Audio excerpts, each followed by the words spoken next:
this Tuesday is more beautiful than normal because my brother Vinny Goodwill here has plans to come to Boston. I mean, I'm just so excited. I'm so excited, Vinny. The NBA Finals are going to be here. You are a son of Detroit, but a welcome guest of Boston at any time. When you get to Logan Airport, there will be red carpet out for you. Lucky the Leprechaun will be there to greet you. You will be draped. It will be the red carpet, but you'll be draped in green. Get you like a green cape. Welcome to Boston, Vinny. I can't wait to see you. Aren't you excited? I'm about as I'm about as excited for Boston as Boston is excited for me. Okay, so every time I go to Boston, this is the feeling that I get. You ready? You ready for this? Yeah, I'm ready. You know, Boston opens its arms, it welcomes itself to you. Hey, welcome. Take everything that Boston has to offer. We are happy to have you here. Now, move it along now. Go back on home now. That's what it feels like with Boston. Yeah. Thanks for visiting, but you're not staying, are you? And if you're buying, you're not buying in this neighborhood, are you? No, heavens no. That's all right, though. Hey, listen, we love it. We love it. We love everybody. We love everybody in Boston. But I gotta say, because you take some shots at Boston, and I have a lot of love for Detroit. I want to start here. I have a lot of love for Detroit. I always have. Shout out Diana Ross and many others with Motown connections. I'm always saying nice things about Detroit, but I will say this. After looking in your feed, because we're going to talk about the NBA Finals, but before we go there, I feel like Detroit's refrain is always, what about us? But what about us when we talk about the biggest, the toughest, the most talented, the most creative? We talk about Chicago, LA, New York, whatever. Detroit is always there with what about us? And right on cue today, NBA Finals, there are some who believe that Luka and Kyrie, best backcourt of all time. Here comes Vinny saying, what about us? Don't forget. But in this case, Vinny, I think I may be with you. I think I may be on your side. I think we may have forgotten about, I think you're talking about Dumars and Isiah, obviously, right? Absolutely.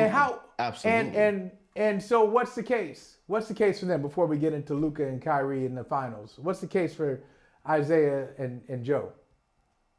Well, the case is in the record books, right? Because when you look at their back-to-back championships, Dumars won Finals MVP in '89. Isiah won Finals MVP in '90. No other backcourt can tote that. Not Steph and Klay Thompson, right? And when you talk about stylistically, we think of Isiah as being a quintessential point guard who could score.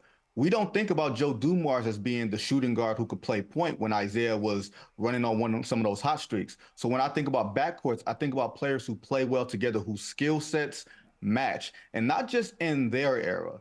That skill set would have translated to any era. I would make the argument that Isiah and Joe would be much better in today's era, where you can't touch anybody on the perimeter, where there's a freeway to the basket. Like Joe Dumars would probably be a better three-point shooter, or more volume three-point shooter.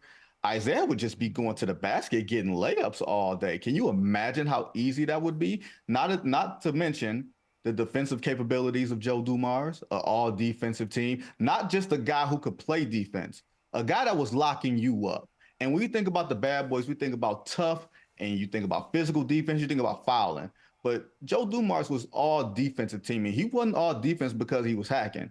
He was all defense because he was shutting you down and doing so at 6'3". Steph and Klay are interesting. I like Steph and Klay a lot, but playing off of each other, can Klay run point while Steph is hot? No, couldn't really do that.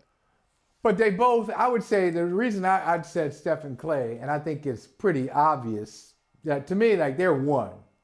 And then everybody else is in the conversation because they did change the game. Can you say that Isiah and Joe, did that backcourt change the way we look at basketball, change the way we coach basketball, talk about basketball? I'd say both of those guys, Steph, unquestionably, but Steph and Klay in combination, I'd say it's a backcourt. It was a historic backcourt because it changed the basketball landscape.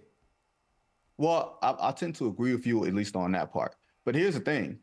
Isiah and Joe are so unique, you can't replicate that. You can't find another two-guard rotation like that. And then you add Vinnie Johnson off the bench, the highest scoring, the best three-guard rotation in the history of basketball. I defy you to find another set of three small guards. Like, neither one of these guys. Isiah was 6'1", Vinnie Johnson 6'2", Joe Dumars, the giant of the three, at 6'3". You know what I mean? Like, they were able to do things at their respective sizes that you can't duplicate, that you can't find anywhere else. So the uniqueness of it, I think, has the case as far as changing the game goes with you. It's apples to oranges. Like, you're not going to lose either way. I have my Detroit sensibilities of the thing. So, that's how I sit. I can admit that I'm biased. I can admit that I have a horse in the race. I feel like we're going to get to some topic later in the show, or maybe in a little bit, that has to do with a lot of horses in the race.